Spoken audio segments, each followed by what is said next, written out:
Here's some genuinely good news for traditional Catholics, and it's coming from Canada. An archbishop just welcomed a Latin Mass priest into his diocese, with full support, not restrictions. Let's talk about what happened. Archbishop Guy Desrochers of the Archdiocese of Moncton has officially welcomed Father Juan-Pablo Donoso into his diocese to regularly celebrate the traditional Latin Mass. Father Donoso belongs to the Institute of the Good Shepherd, known by its French initials, IBP. This is a society approved by the Vatican back in 2006, under Pope Benedict XVI, and it's dedicated entirely to celebrating Mass according to the traditional Roman Rite. What makes this story stand out is the tone the Archbishop used. In his public statement, Archbishop Desrochers didn't just tolerate this priest's presence. He gave Father Donoso his full apostolic blessing. He described all Catholics in his archdiocese, whether they attend the newer form of the Mass or the traditional Latin Mass, as part of one single flock entrusted to him by Christ. That's a meaningful statement, especially at a time when many traditional Catholic communities elsewhere have felt uncertain about their place within their own diocese. The Archbishop prayed that Father Donoso would be, in his words, a beacon of divine light and spiritual comfort for the people he serves.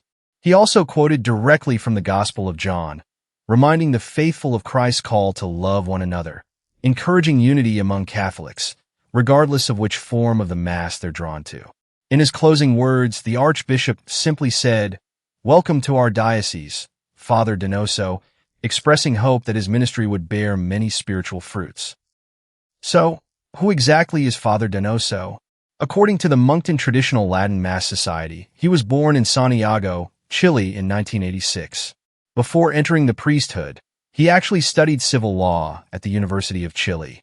In 2013, he began seminary formation in France and later served for a time in Colombia, before completing a degree in canon law in Madrid. He's fluent in several languages, including French, Spanish, Portuguese, and English, which will likely serve him well in a diverse, bilingual region like Moncton. This story matters because it shows a different pastoral approach compared to what's happening in some other dioceses around the world right now. While certain bishops have been reducing or ending access to the traditional Latin Mass, citing temporary permissions or a desire for liturgical unity, other bishops, like Archbishop Desrochers, are choosing a more welcoming path, actively inviting priests dedicated to the traditional liturgy and publicly affirming their place within the life of the diocese. For Catholics who feel a deep spiritual connection to the older Mass, moments like this offer real encouragement. It sends a clear message.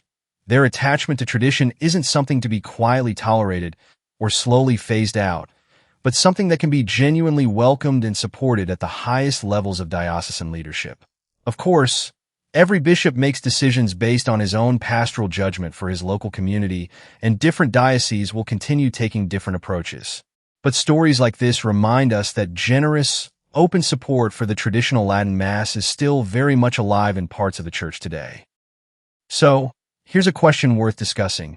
Could more bishops following this kind of welcoming approach help strengthen unity among Catholics who are drawn to different forms of the Mass? Let us know your thoughts in the comments. This is exactly the kind of story worth sharing and talking about.